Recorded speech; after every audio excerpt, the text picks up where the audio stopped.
Aam Aadmi party ਨੂੰ 2022 ਦੀਆਂ ਵਿਧਾਨ ਸਭਾ ਚੋਣਾਂ ਲਈ ਅਹਿਮ ਦਾਅਵੇਦਾਰ ਵਜੋਂ ਵੇਖਿਆ ਜਾ ਰਿਹਾ ਹੈ। ਪਰ ਇਸ ਦੌਰਾਨ ਆਪ ਦੇ ਸੀਐਮ ਚਿਹਰੇ ਨੂੰ ਲੈ ਕੇ ਵੀ ਲਗਾਤਾਰ ਮਾਹੌਲ ਗਰਮਾਇਆ ਹੋਇਆ ਹੈ। ਆਪ ਦੇ ਕਈ ਆਗੂ ਤੇ ਪਾਰਟੀ ਵਰਕਰ ਲੋਕ ਸਭਾ ਮੈਂਬਰ ਭਗਵੰਤ ਮਾਨ ਨੂੰ ਪੰਜਾਬ 'ਚ ਪਾਰਟੀ ਦਾ ਸੀਐਮ ਚਿਹਰਾ ਐਲਾਨਣ ਦੀ ਵਕਾਲਤ ਕਰ ਚੁੱਕੇ ਨੇ। ਇਸ ਸਾਰੇ ਘਟਨਾਕ੍ਰਮ ਤੇ ਹੁਣ ਤੱਕ ਹਾਈ ਕਮਾਂਡ ਦੀ ਕੋਈ ਵੀ ਪ੍ਰਤੀਕਿਰਿਆ ਸਾਹਮਣੇ ਨਹੀਂ ਆਈ ਸੀ। ਪਰ ਹੁਣ ਦਿੱਲੀ ਦੇ ਮੁੱਖ ਮੰਤਰੀ ਅਰਵਿੰਦ ਕੇਜਰੀਵਾਲ ਨੇ ਇੱਕ ਟਿੱਪਣੀ ਕੀਤੀ ਹੈ, ਜਿਸ ਨੂੰ ਮਾਨ ਦੇ ਸੀਐਮਸ਼ਿਪ ਦੀ ਦਾਅਵੇਦਾਰੀ ਨਾਲ ਜੋੜ ਕੇ ਵੇਖਿਆ ਜਾ ਰਿਹਾ ਹੈ। ਇਸ ਵਿੱਚ ਖੁਦ ਦਿੱਲੀ ਸੀਐਮ ਦੇ ਅਹੁਦੇ ਤੇ ਵਿਰਾਜਮਾਨ ਕੇਜਰੀਵਾਲ ਕਹਿੰਦੇ ਨੇ ਕਿ ਪਾਰਟੀ ਦੇ ਵਿੱਚ ਰਹਿੰਦਿਆਂ ਕਿਸੇ ਅਹੁਦੇ ਦੀ ਇੱਛਾ ਨਾ ਕਰੋ। ਜੇਕਰ ਤੁਸੀਂ ਕਿਸੇ ਅਹੁਦੇ ਦੀ ਇੱਛਾ ਕਰਦੇ ਹੋ ਤਾਂ ਸਮਝ ਲਓ ਕਿ ਤੁਸੀਂ ਉਸ ਅਹੁਦੇ ਦੇ ਕਾਬਿਲ ਨਹੀਂ ਹੋ।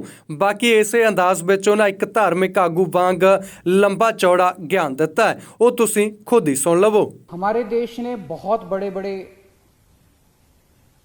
इतिहास में बहुत बड़े बड़े हमारे नेता हुए, हमारे आइडियल्स हैं, बहुत सारे स्वतंत्रता सेनानी हैं जिनकी तरफ हम बड़े मान सम्मान से देखते हैं। लेकिन मैं खासकर शहीद आजम भगत सिंह और बाबा साहब अम्बेडकर का नाम लेना चाहूँगा। आम आदमी पार्टी के ये दोनों परम आदर्श हैं और इन्हीं के बताए हुए रास्ते पे आम आदमी पार्टी चलेगी। एक तरफ शहीद आजम भगत सिंह हैं, जिन्होंने इतनी छोटी सी उम्र में सुप्रीम कुर्बानी दी।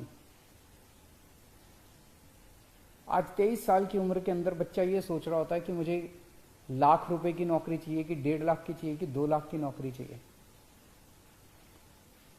23 साल की उम्र में बच्चा ये सोच रहा होता है कि मुझे एक सुंदर सी लड़की मिल जाए तो मैं शादी कर लूं। उस व्यक्ति ने न शादी की सोची, न करियर की सोची, और उसने देश के लिए सुप्रीम कुर्बानी दी। भगत सिंह हमारे आदर्श हैं। भगत सिंह भी अगर ये सोच लेते कि देश आज़ाद होगा तो मेरे को ये पद मिले, मेरे को वो पद मिले, मैं ये बन जाऊं, मैं वो बन जाऊं, तो अपने देश को आज़ादी मिलने वाली नहीं थी। उनकी तरह सुप्रीम कुर्बानी करने के लिए हमारे एक एक कार्यकर्ता को, एक एक नेता को तैयार रहना है। बाबा साहब अम्बेडकर ने पूरी जिंदगी संघर्ष किया, संघर्ष की मिसाल थे वो। एक इतने छोटे से बैकग्राउंड से आए थे, कितने गरीब परिवार से आए थे, दलित वर्ग से आए थे, जिसमें उन्होंने इतना संघर्ष किया। और उस जमाने में उन्होंने विदेशों से 2-2 डॉक्टरेट की पीएचडी की डिग्री हासिल की और वापस आके देश का संविधान बनाया। डॉक्टर भीमराव अंबेडकर हमारे आदर्श हैं। इन दोनों से प्रेरणा लेके आप लोग काम करना। हमेशा से मैं एक बात बोलता हूं, जब भी कोई नया कार्यकर्ता, जब भी कोई नया नेता आता है, कि आम आदमी पार्टी में कभी भी पद की इच्छा मत करना। मैं ये बन जाऊं, मैं वो बन जाऊं, मेरे को ये पद मिल जाए, मेरे को वो पद मिल जाए, मेरे को टिकट मिल जाए।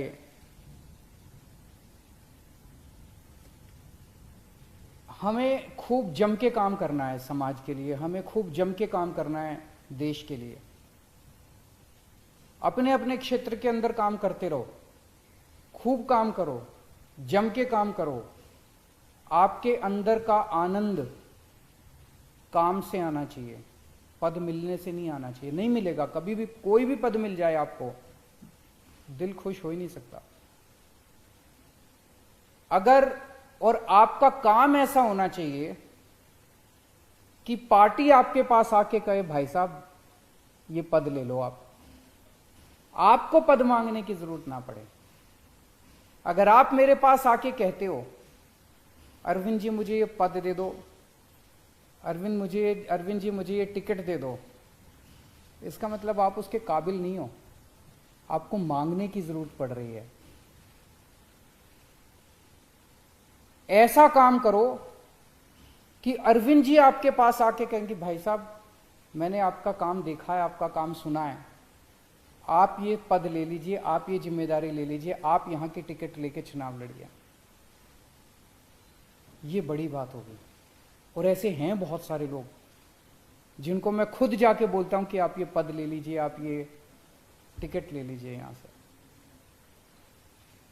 अगर आपके मन में कोई इच्छा जाग जाती है पद की, तो इसका मतलब मन में कुछ स्वार्थ जाग गया। और जब किसी के मन में स्वार्थ जाग जाता है तो फिर उससे सेवा नहीं होती, फिर वो सेवा करने के नाकाबिल हो जाता है।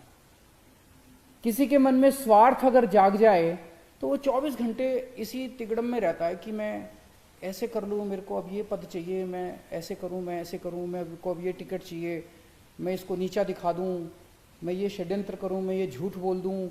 फिर वो इसी तिगड़म में रहता है 24 घंटे, फिर वो सेवा नहीं कर सकता, सेवा करने के नाकाबिल हो जाता है वो। इसलिए ये बहुत जरूरी है कि ये पद की लालसा और पद की इच्छा हमें छोड़नी पड़ेगी, नहीं तो हम जिस मकसद से आम आदमी पार्टी बनाई, मैं नहीं चाहता कोई ऐसा समय आए जिस दिन आम आदमी पार्टी की तरफ लोग देख के कहें अरे ये तो बीजेपी जैसी हो गई, अरे ये तो कांग्रेस जैसी हो गई, अरे तो दूसरी पार्टी जैसी हो गई। कोई फायदा नहीं है, हम इसलिए तो नहीं आए थे, इसलिए तो आम आदमी पार्टी नहीं बनाई हम लोगों ने। अगर आपके मन में किसी भी वक्त मन टटोल के देखते हैं और पद की इच्छा जाग गई, तो उसका एक तरीका है उसको कंट्रोल करने का। अगर आप दिन में 8 घंटे काम कर रहे हैं, 10 घंटे काम करना शुरू कर दो, 12 घंटे काम करना शुरू कर दो, 14 घंटे काम करना शुरू कर दो। खूब सेवा करो, जितनी सेवा करोगे, जितना तप करोगे, जितनी तपस्या करोगे, उतना अहम पिघलता जाएगा और उतनी ये इच्छा जो है ये पिघलती जाएगी। लेकिन ये जो पद की इच्छा रहती है, इसको हमें त्यागना पड़ेगा। हम देखते हैं दूसरी पार्टियों में क्या हाल है, एक एक पद के लिए, एक एक टिकट के लिए 10-10 लोगों में मार भिड़े पड़े हैं, एक दूसरे से लड़ रहे हैं, एक दूसरे से लोग षड्यंत्र रचे जा रहे हैं, टूट रही हैं पार्टियां। क्या हम चाहते हैं कि हमारी पार्टी के साथ कभी भी ऐसा हो?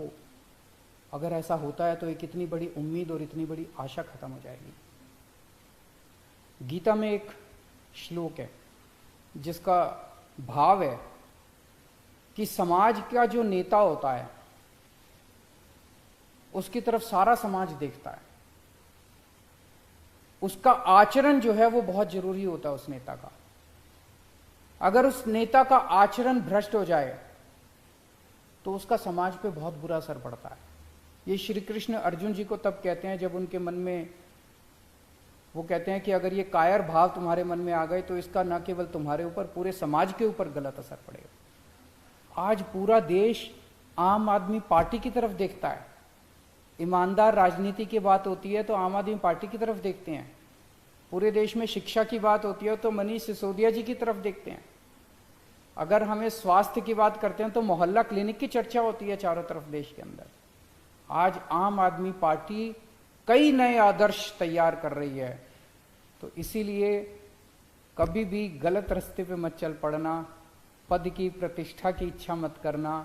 जैसे सेवा कर ਰਹੇ ਹੋ ऐसे सेवा करते रहना। ਜ਼ਿਕਰਯੋਗ ਹੈ ਕਿ ਸਾਲ 2017 ਚ ਪਾਰਟੀ ਨੇ ਪੰਜਾਬ ਚ ਅਰਵਿੰਦ ਕੇਜਰੀਵਾਲ ਦੇ ਨਾਂ ਤੇ ਵੋਟਾਂ ਮੰਗੀਆਂ ਸਨ, ਪਰ ਉਹ ਪੈਂਤੜਾ ਕਾਮਯਾਬ ਨਹੀਂ ਹੋਇਆ ਸੀ ਤੇ ਪਾਰਟੀ ਨੂੰ ਘੱਟ ਸੀਟਾਂ ਆਉਣ ਦੇ ਪਿੱਛੇ ਵੱਡੇ ਕਾਰਨਾਂ ਚੋਂ ਇੱਕ ਕਾਰਨ ਸੀਐਮ ਦਾ ਚਿਹਰਾ ਨਾ ਐਲਾਨਣਾ ਮੰਨਿਆ ਜਾਂਦਾ ਹੈ। ਤੁਹਾਨੂੰ ਕੀ ਲੱਗਦਾ ਹੈ ਕਿ ਆਮ ਆਦਮੀ ਪਾਰਟੀ ਦਾ ਸੀਐਮ ਚਿਹਰਾ ਕੌਣ ਹੋਣਾ ਚਾਹੀਦਾ ਹੈ? ਕਮੈਂਟ ਕਰਕੇ ਦੱਸਣਾ ਨਾ ਭੁੱਲਣਾ। Bureau report Banera TV. ਸਾਡਾ ਹਰ ਇੱਕ ਪ੍ਰੋਗਰਾਮ ਦੇਖਣ ਅਤੇ ਸਾਡੇ ਨਾਲ ਜੁੜਨ ਲਈ ਸਬਸਕ੍ਰਾਈਬ ਕਰੋ ਬਨੇਰਾ ਟੀਵੀ ਅਤੇ ਨੋਟੀਫਿਕੇਸ਼ਨ ਲਈ ਬੈਲ ਆਈਕਨ ਤੇ ਕਲਿੱਕ ਕਰੋ।